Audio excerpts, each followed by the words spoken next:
Tahanan Kota Makassar di Mapolres Kota Parepare, Sulawesi Selatan berinisial MR meninggal dunia. Pihak keluarga menduga MR meninggal dunia setelah menerima kekerasan fisik yang dilakukan oknum polisi Polres Parepare. Kakak MR bernama Agus Salim mengungkapkan adiknya menghembuskan nafas terakhir setelah menjalani perawatan di Rumah Sakit Umum Daerah atau RSUD Andi Makassar pada Rabu 2 April 2025 kemarin.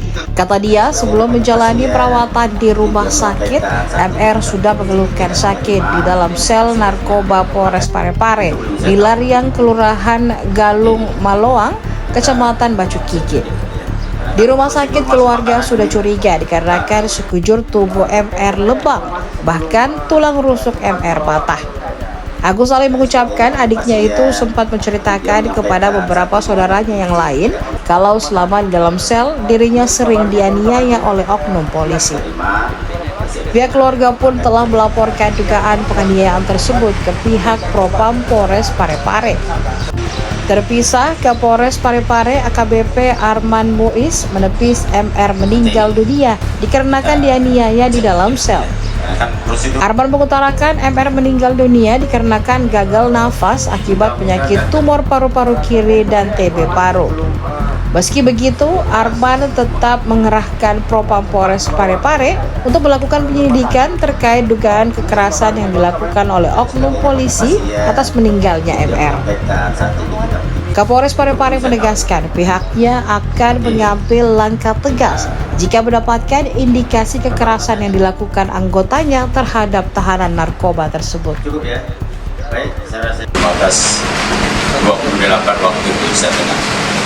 Adapun penyebab kematian yaitu diagnosis penyakit gagal napas, SUDS atau tumor paru kiri atau sub TB paru atau RBR halo atau HD.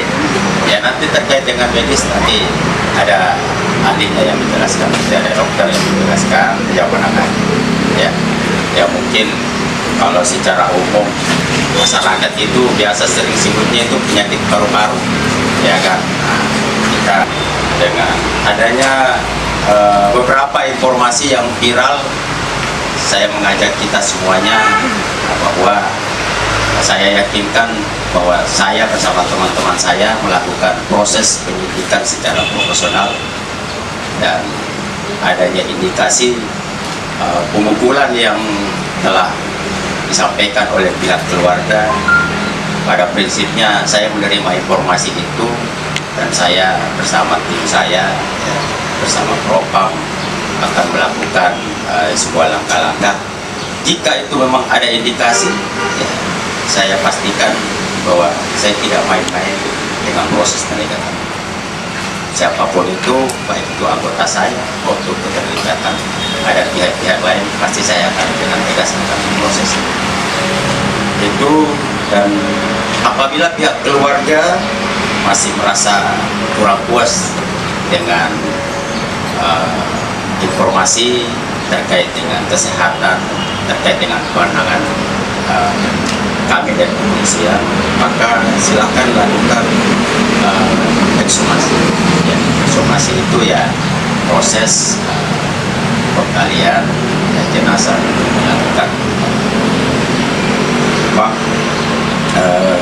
secara forensik, ya, secara forensik untuk kita dalami lagi, ya, benar tidaknya ya tersangka itu dalam penganiayaan dan ekshumasi. Itu barangkali informasi yang perlu saya sampaikan. Dari penangkapan, jadi ya beliau ini almarhum ini ditangkap pada tanggal 27 Februari, tempatnya di rumah kosnya di Jalan Kesumal Lorong. Dari informasi yang kami terima pada saat penangkapan itu sudah dilakukan pemukulan sama anggota dari satuan narkoba ini. Saksinya ada 2 orang perempuan saksinya. Kemudian setelah itu almarhum ini dibawa ke pos di posnya narkoba di Polil, ya, di Lanyar. Di situ satu malam sesudah itu datang ponakan saya membesuk Ternyata pada saat dibesuk mukanya sudah bengkak-bengkak semua mukanya. Foto ada kita siapkan. Nah, kemudian pada saat itu keponakan saya foto dia kirim ke saya. Begitu saya lihat, saya bereaksi, saya langsung sampaikan, saya laporkan di Propam. Adik saya menolak, dia bilang jangan melapor dulu. Harapannya mungkin masih bisa dikasih keringanan ya, tapi ternyata itu tidak ada.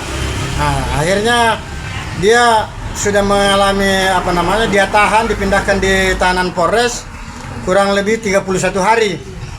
Sampai sekarang juga surat penahanannya belum ada sampai ke keluarga. Padahal penahanannya sudah dilakukan 31 hari, sudah pernah perpanjangan 1 kali ini. Akhirnya pada malam Lebaran ada ponakan lagi membesuk, ternyata beliau ini sudah sakit parah. Sakitnya itu sudah tidak bisa bergerak, tidak bisa goyang lagi. Jadi datang ini ponakan, ngotot ini ponakan untuk mengantar rumah sakit. Akhirnya diizinkan oleh petugas, dibawa, tapi petugasnya maunya di rumah sakit Siti Alija yang dekat-dekat dari Polres. Tapi pada saat itu ada menantunya mau bonceng almarhum ke tapi katanya dibilang biar dia jalan kaki, kasih jalan kaki ke rumah sakit Siti Alija. Kemudian Siti Alija menolak, akhirnya diusahakan lagi dibawa ke rumah sakit umum, dipanggilkanlah 112. Nah, dibawa ke rumah sakit umum itu pada malam takbiran ya, pada malam takbiran, malam Senin, dibawa ke malam Senin. Hari Selasa, hari malam Senin itu dibawa ke sana dari UGD, masuk ke ruangan perawatan di Bougainville kamar 4. Bougainville kamar 4, kemudian di situ mungkin sudah tidak mampu lagi, dirujuklah dia ke ICU. Di ICU pada hari Selasa, tidak lama kemudian, tepatnya pada jam 15.30, beliau menghembuskan napas yang terakhir.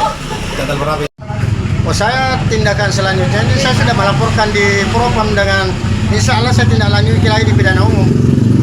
Karena saya sudah berjanji saya akan mencari keadilan untuk adik saya, itu tugas saya.